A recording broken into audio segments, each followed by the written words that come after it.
नमस्कार। आज सुनिए मोहन राकेश जी की तीखी कहानी परमात्मा का कुत्ता। चलिए कहानी शुरू करते हैं। बहुत से लोग यहां वहां सिर लटकाए बैठे थे, जैसे किसी का मातम करने आए हों। कुछ लोग अपनी पोटलियां खोलकर खाना खा रहे थे। दो एक व्यक्ति पगड़ियां सिर के नीचे रखकर कंपाउंड के बाहर सड़क के किनारे बिखर गए थे। छोले कुलचे वाले का रोजगार गर्म था और कमेटी के नल के पास एक छोटा मोटा क्यू लगा था। नल के पास कुर्सी डालकर बैठा अर्जिन बीस धड़ाधड़ अर्जियां टाइप कर रहा था। उसके माथे से बहकर पसीना उसके होठों पर आ रहा था, लेकिन उसे पहुंचने की फुर्सत नहीं थी। सफेद दाढ़ियों वाले दो तीन लंबे ऊंचे जाट अपनी लाठियों पर झुके हुए उसके खाली होने का इंतजार कर रहे थे। धूप से बचने के लिए अर्जिनविस ने जो टाट का पर्दा लगा रखा था, वह हवा से उड़ा जा रहा था। थोड़ी दूर मोढ़े पर बैठा उसका लड़का अंग्रेजी प्राइमर को रट्टा लगा रहा था। CAT कैट कैट माने बिल्ली, BAT बैट बैट माने बल्ला, FAT फैट फैट माने मोटा। कमीजों के आधे बटन खोले और बगल में फाइलें दबाए कुछ बाबू एक दूसरे से छेड़खानी करते रजिस्ट्रेशन ब्रांच से रिकॉर्ड ब्रांच की तरफ जा रहे थे। लाल बेल्ट वाला चपरासी आसपास की भीड़ से उदासीन अपने स्टूल पर बैठा मन ही मन कुछ हिसाब कर रहा था। कभी उसके होंठ हिलते थे और कभी सिर हिल जाता था। सारे कंपाउंड में सितंबर की खुली धूप फैली थी। चिड़ियों के कुछ बच्चे डालों से कूदने और फिर ऊपर को उड़ने का अभ्यास कर रहे थे और कई बड़े बड़े कौए पोर्च के एक सिरे से दूसरे सिरे तक चहलकदमी कर रहे थे। एक 70-75 की बुढ़िया, जिसका सिर कांप रहा था और चेहरा झुर्रियों के गुंजल के सिवा कुछ नहीं था, लोगों से पूछ रही थी कि वह अपने लड़के के मरने के बाद उसके नाम अलाट हुई जमीन की हकदार हो जाती है या नहीं। अंदर हॉल कमरे में फाइलें धीरे धीरे चल रही थीं। 2-4 बाबू बीच की मेज के पास जमा होकर चाय पी रहे थे। उनमें से एक दफ्तरी कागज पर लिखी अपनी ताजा गजल दोस्तों को सुना रहा था और दोस्त इस विश्वास के साथ सुन रहे थे कि वह गजल उसने शमा या 20वीं सदी के किसी पुराने अंक में से उड़ाई है। अजीज साहब, ये शेर आपने आज ही कहे हैं या पहले के कहे हुए शेर आज अचानक याद हो आए हैं? सांवले चेहरे और घनी मूंछों वाले एक बाबू ने बाईं आंख को जरा सा दबाकर पूछा। आसपास खड़े सब लोगों के चेहरे खिल गए। यह बिल्कुल ताजा गजल है, अजीज साहब ने अदालत में खड़े होकर हल्फिया बयान देने के लहजे में कहा। इससे पहले भी इसी वजन पर कोई और चीज कही हो तो याद नहीं? और फिर आंखों से सबके चेहरों को टटोलते हुए वे हल्की हंसी के साथ बोले, अपना दीवान तो कोई रिसर्चदा ही मुरत्तब करेगा। एक फरमाइशी कहकह लगा, जिसे शीशी की आवाजों ने बीच में ही दबा दिया। कहकहे पर लगाई गई इस ब्रेक का मतलब था कि कमिश्नर साहब अपने कमरे में तशरीफ ले आए हैं। कुछ देर का वक्फा रहा, जिसमें सुरजीत सिंह वल्द गुरमीत सिंह की फाइल एक मेज से एक्शन के लिए दूसरी मेज पर पहुंच गई। सुरजीत सिंह वल्द गुरमीत सिंह मुस्कुराता हुआ हॉल से बाहर चला गया और जिस बाबू की मेज से फाइल गई थी, वह 5 रुपए के नोट को सहलाता हुआ चाय पीने वालों के जमघट में आ शामिल हुआ। अजीज साहब अब आवाज जरा धीमी करके गजल का अगला शेर सुनाने लगे। साहब के कमरे से घंटी हुई। चपरासी मुस्तैदी से उठकर अंदर गया और उसी मुस्तैदी से वापस आकर फिर अपने स्टूल पर बैठ गया। चपरासी से खिड़की का पर्दा ठीक कराकर कमिश्नर साहब ने मेज पर रखे ढेर से कागजों पर एक साथ दस्तखत किए और पाइप सुलगाकर रीडर्स डाइजेस्ट का ताजा अंक बैग से निकाल लिया। लेटिशिया बाल्ड्रिज का लेख कि उसे इतालवी मर्दों से क्यों प्यार है, वे पढ़ चुके थे और लेखों में हृदय की शल्य चिकित्सा के संबंध में JD राइटक्लिफ का लेख उन्होंने सबसे पहले पढ़ने के लिए चुन रखा था। पृष्ठ 111 खोलकर वे हृदय के नए ऑपरेशन का ब्यौरा पढ़ने लगे। तभी बाहर से कुछ शोर सुनाई देने लगा। कंपाउंड में पेड़ के नीचे बिखर कर बैठे लोगों में 4 नए चेहरे शामिल हुए थे। एक अधेड़ आदमी था जिसने अपनी पगड़ी जमीन पर बिछा ली थी और हाथ पीछे करके तथा टांगें फैलाकर उस पर बैठ गया था।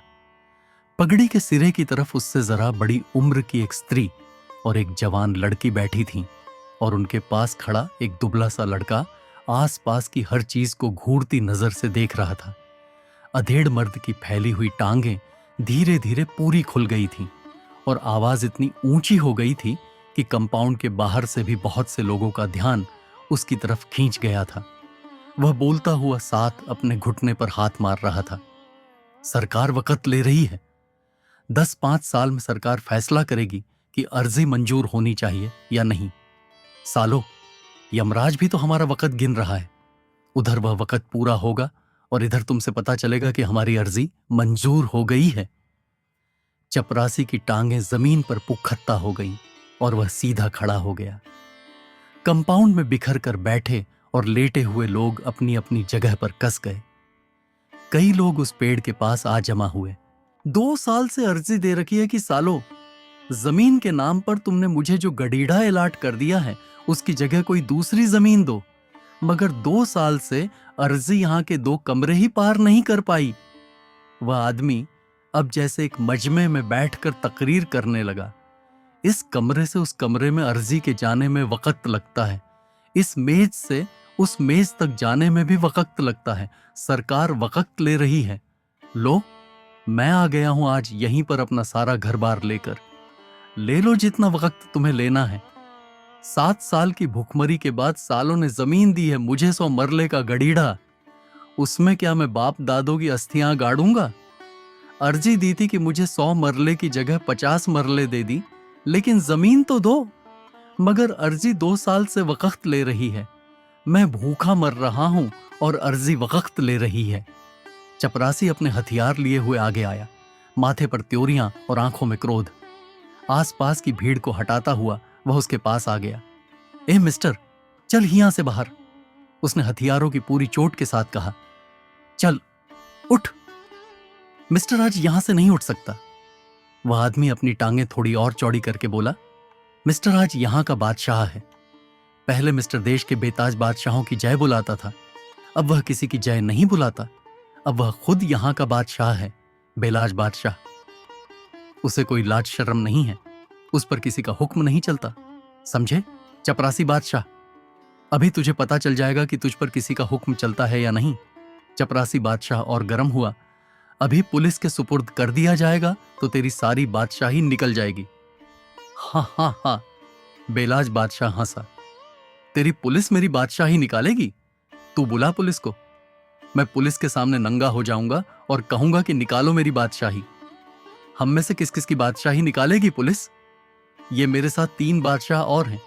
ये मेरे भाई की बेवा है, उस भाई की जिसे पाकिस्तान में टांगों से पकड़कर चीर दिया गया था।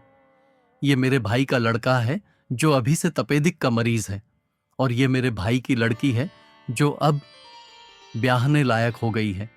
इसकी बड़ी कुंवारी बहन आज भी पाकिस्तान में है। आज मैंने इन सबको बादशाही दे दी है। तू ले आ जाकर अपनी पुलिस कि आकर इन सबकी बादशाही निकाल दे। कुत्ता साला! अंदर से कई एक बाबू निकलकर बाहर आ गए थे। कुत्ता साला! सुनकर चपरासी आपे से बाहर हो गया। वह तैश में उसे बांह से पकड़कर घसीटने लगा। तुझे अभी पता चल जाता है कि कौन साला कुत्ता है। मैं तुझे मार मार कर। और उसने उसे अपने टूटे हुए बूट की एक ठोकर दी। स्त्री और लड़की सहम कर वहां से हट गईं। लड़का एक तरफ खड़ा होकर रोने लगा। बाबू लोग भीड़ को हटाते हुए आगे बढ़ाए और उन्होंने चपरासी को उस आदमी के पास से हटा लिया। चपरासी फिर भी बड़बड़ाता रहा। कमीना आदमी दफ्तर में आकर गाली देता है। मैं अभी तुझे दिखा देता कि एक तुम ही नहीं, यहां तुम सबके सब कुत्ते हो। वह आदमी कहता रहा। तुम सब भी कुत्ते हो और मैं भी कुत्ता हूं। फर्क सिर्फ इतना है कि तुम लोग सरकार के कुत्ते हो, हम लोगों की हड्डियां चूसते हो और सरकार की तरफ से भौंकते हो। मैं परमात्मा का कुत्ता हूं, उसकी दी हुई हवा खाकर जीता हूं और उसकी तरफ से भौंकता हूं। उसका घर इंसाफ का घर है, मैं उसके घर की रखवाली करता हूं। तुम सब उसके इंसाफ की दौलत के लुटेरे हो। तुम पर भौंकना मेरा फर्ज है, मेरे मालिक का फरमान है। मेरा तुमसे अजली बैर है। कुत्ते का बैरी कुत्ता होता है। तुम मेरे दुश्मन हो, मैं तुम्हारा दुश्मन हूं। मैं अकेला हूं, इसलिए तुम सब मिलकर मुझे मारो, मुझे यहां से निकाल दो, लेकिन मैं फिर भी भौंकता रहूंगा। तुम मेरा भौंकना बंद नहीं कर सकते। मेरे अंदर मेरे मालिक का नर है, मेरे वाह गुरु का तेज है।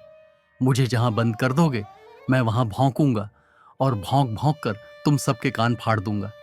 साले, आदमी के कुत्ते, झूठी हड्डी पर मरने वाले कुत्ते, दुम हिला हिलाकर जीने वाले कुत्ते। बाबा जी बस करो, एक बाबू हाथ जोड़कर बोला। हम लोगों पर रहम खाओ और अपनी ये संतबानी बंद करो। बताओ तुम्हारा नाम क्या है, तुम्हारा केस क्या है? मेरा नाम है 1226/7। मेरे माँ बाप का दिया हुआ नाम खा लिया कुत्तों ने। अब यही नाम है जो तुम्हारे दफ्तर का दिया हुआ है। मैं 1226/7 हूं। मेरा और कोई नाम नहीं है। मेरा ये नाम याद कर लो, अपनी डायरी में लिख लो, वाह गुरु का कुत्ता 1226/7। बाबा जी आज जाओ, कल या परसों आ जाना। तुम्हारी अर्जी की कार्रवाई तकरीबन तकरीबन पूरी हो चुकी है। तकरीबन तकरीबन पूरी हो चुकी है और मैं खुद ही तकरीबन तकरीबन पूरा हो चुका हूं। अब देखना यह है कि पहले कार्रवाई पूरी होती है कि पहले मैं पूरा होता हूं। एक तरफ सरकार का हुनर है और दूसरी तरफ परमात्मा का हुनर है। तुम्हारा तकरीबन तकरीबन अभी दफ्तर में ही रहेगा और मेरा तकरीबन तकरीबन कफन में पहुंच जाएगा। सालों ने सारी पढ़ाई खर्च करके 2 लफ्ज ईजाद किए हैं, शायद और तकरीबन। शायद आपके कागज ऊपर चले गए। तकरीबन तकरीबन कार्रवाई पूरी हो चुकी है। शायद से निकालो और तकरीबन में डाल दो। तकरीबन से निकालो और शायद में गरकक कर दो। तकरीबन 3-4 महीने में तहकीकात होगी। शायद महीने 2 महीने में रिपोर्ट आएगी। मैं आज शायद और तकरीबन दोनों घर पर छोड़ आया हूं। मैं यहां बैठा हूं और यहीं बैठा रहूंगा। मेरा काम होना है तो आज ही होगा और अभी होगा। तुम्हारे शायद और तकरीबन के गाहक ये सब खड़े हैं। ये ठगी इनसे करो। बाबू लोग अपनी सद्भावना के प्रभाव से निराश होकर एक एक करके अंदर लौटने लगे। बैठा है, बैठा रहने दो। बकता है, बकने दो। साला बदमाशी से काम निकालना चाहता है। Let him bark himself to death. बाबुओं के साथ चपरासी भी बड़बड़ाता हुआ अपने स्टूल पर लौट गया। मैं साले के दांत तोड़ देता। अब बाबू लोग हाकिम हैं और हाकिमों का कहां मानना पड़ता है, वरना।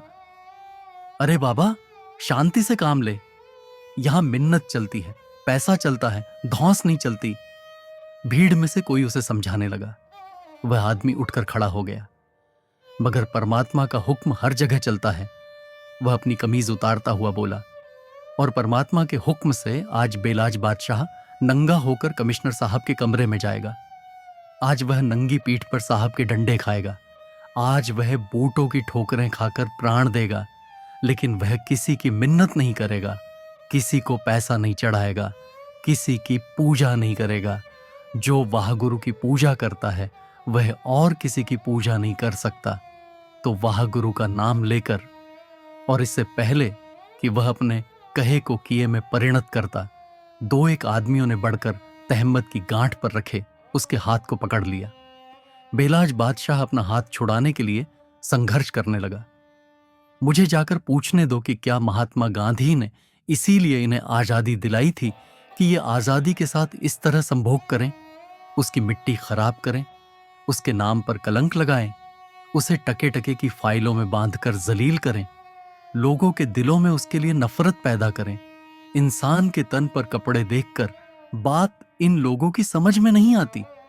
शर्म तो उसे होती है जो इंसान हो। मैं तो आप कहता हूं कि मैं इंसान नहीं, कुत्ता हूं। सहसा भीड़ में एक दहशत सी फैल गई। कमिश्नर साहब अपने कमरे से बाहर निकल आए थे। वे माथे की त्योरियों और चेहरे की झुर्रियों को गहरा किए भीड़ के बीच में आ गए। क्या बात है, क्या चाहते हो तुम? आपसे मिलना चाहता हूं साहब, वह आदमी साहब को घूरता हुआ बोला। 100 मरले का एक गड्ढा मेरे नाम अलाट हुआ है।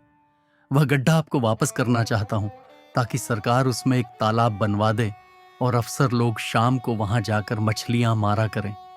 या उस गड्ढे में सरकार एक तहखाना बनवा दे और मेरे जैसे कुत्तों को उसमें बंद कर दे। ज्यादा बकबक मत करो और अपना केस लेकर मेरे पास आओ। मेरा केस मेरे पास नहीं है साहब, 2 साल से सरकार के पास है, आपके पास है। मेरे पास अपना शरीर और 2 कपड़े हैं। 4 दिन बाद ये भी नहीं रहेंगे, इसलिए इन्हें भी आज ही उतारे दे रहा हूं। इसके बाद बाकी सिर्फ 1226/7 रह जाएगा। 1226/7 को मार मार कर परमात्मा के हुजूर में भेज दिया जाएगा। ये बकवास बंद करो और मेरे साथ अंदर आओ। और कमिश्नर साहब अपने कमरे में वापस चले गए। वह आदमी भी कमीज कंधे पर रखे उस कमरे की तरफ चल दिया। 2 साल चक्कर लगाता रहा, किसी ने बात नहीं सुनी। खुशामदें करता रहा, किसी ने बात नहीं सुनी। वास्ते देता रहा, किसी ने बात नहीं सुनी। चपरासी ने उसके लिए चिक उठा दी और वह कमिश्नर साहब के कमरे में दाखिल हो गया। घंटी बजी, फाइलें हिली, बाबुओं की बुलाहट हुई और आधे घंटे के बाद बेलाज बादशाह मुस्कुराता हुआ बाहर निकल आया। उत्सुक आंखों की भीड़ ने उसे आते देखा तो वह फिर बोलने लगा। चूहों की तरह बिटर बिटर देखने में कुछ नहीं होता। भौंको भौंको, सबके सब भौंको। अपने आप सालों के कान फट जाएंगे। भौंको कुत्तों, भौंको। उसकी भौजाई दोनों बच्चों के साथ गेट के पास खड़ी इंतजार कर रही थी। लड़के और लड़की के कंधों पर हाथ रखते हुए वह सचमुच बादशाह की तरह सड़क पर चलने लगा। हयादार हो तो साल हा साल मुंह लटकाए खड़े रहो, अर्जियां टाइप कराओ और नल का पानी पियो। सरकार वक्त ले रही है, नहीं तो बेहया बनो। बेहयाई 1000 बरकत है। वह सहसा रुका और जोर से हंसा। यारो, बेहयाई 1000 बरकत है। उसके चले जाने के बाद कंपाउंड में और आसपास मातमी वातावरण पहले से और गहरा हो गया। भीड़ धीरे धीरे बिखर कर अपनी जगहों पर चली गई।